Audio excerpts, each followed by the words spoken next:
I never expected changing a lock would cause someone to scream like they were witnessing a crime. But that's exactly what happened when the HOA president stormed onto my property, shouting and pointing, as if I'd just committed some felony. What she didn't know? The sheriff was standing right behind the glass door on my back deck, watching the whole thing unfold. Let me start from the beginning. About a year ago, I bought a house in what was supposed to be a peaceful, tight-knit community tucked away just outside the city. A beautiful neighborhood with winding roads, lots of trees, and charming houses. Everything looked perfect on paper until I moved in. The house was a foreclosure. I knew it needed some work, but I didn't mind. I liked a challenge. What I didn't know was the baggage that came with it. A long history of tension between the previous owner and the neighborhood's HOA. Within the first week, I started hearing things from neighbors. Little whispers about how the last guy was difficult, how he didn't follow the rules. One even said he tried to sue the HOA once. Didn't end well. I didn't pay much attention to the rumors. I figured I'd lay low, fix up the place, and avoid any trouble. But trouble doesn't always wait for you to knock. Sometimes, it walks right in uninvited. My first encounter with the HOA president, Linda Carlisle, was tense.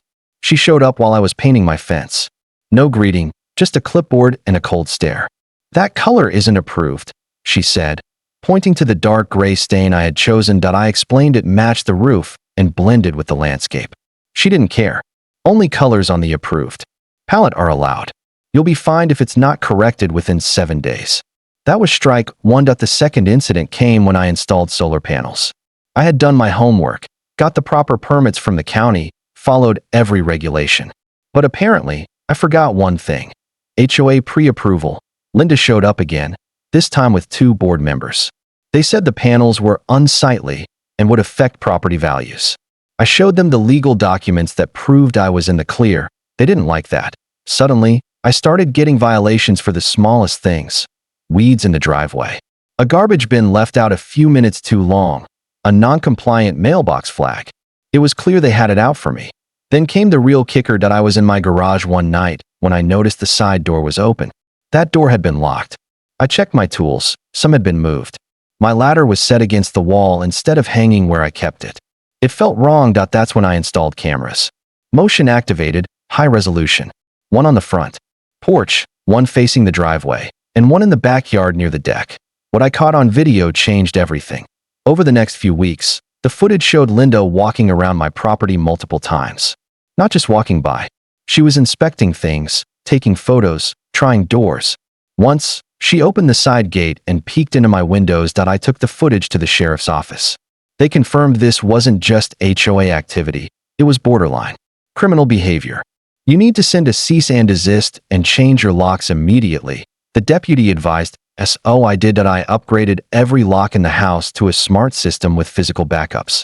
I installed a heavy-duty deadbolt on the back door and set up 2-step entry. I also added a camera that faced directly onto the deck. The sheriff, Deputy Ramos, said he'd be happy to stop by that Sunday to help finalize the paperwork and witness the installation. A friendly, firm guy who hated seeing abuse of power. And that's when it happened. I had just finished installing the final lock on the back door. The sun was shining, birds chirping, and Deputy Ramos was sitting at my kitchen table, sipping coffee. Out of nowhere, I heard a loud rattle at the front door. Then pounding. I opened the front blinds and saw Linda. Red-faced, hands on her hips. "Open the door," she shouted. I stepped outside and said calmly, "Can I help you?" She shoved past me, grabbed the doorknob, and yelled, "You changed the lock. That's a violation. I need access to inspect this property." I was stunned. "No, you don't. This is my home. You have no legal right to enter. I am the HOA president. We have shared rights under the community charter." I started to respond, but that's when the back slider opened and Deputy Ramos stepped out onto the deck. "Is there a problem here, sir?" he asked loudly. Linda turned around, and when she saw him, she froze. "Ma'am, are you aware you are trespassing?" he asked. She stuttered. I'm here in an official capacity." He pulled out a file folder. "You were issued a cease and desist notice last week. You have no authority to be on this property." She went silent, then turned and stormed off. The next day, I received a violation letter from the HOA. A $500 fine for unauthorized modifications to exterior locks. I filed an appeal and brought everything. The footage, the legal permits, and the deputies. Statement.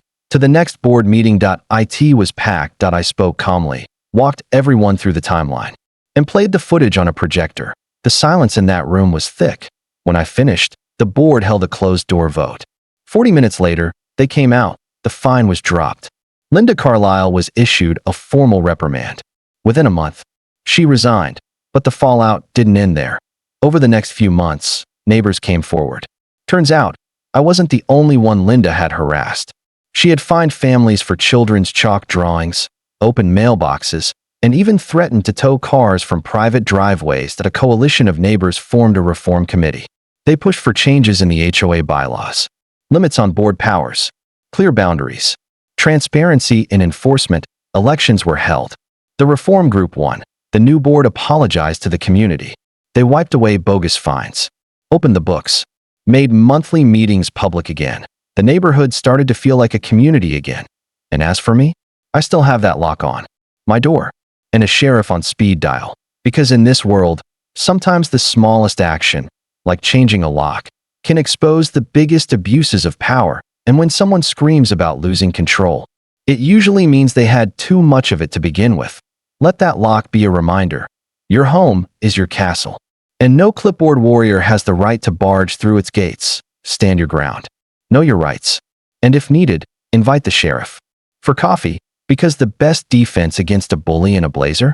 Truth, law, and witnesses on the deck.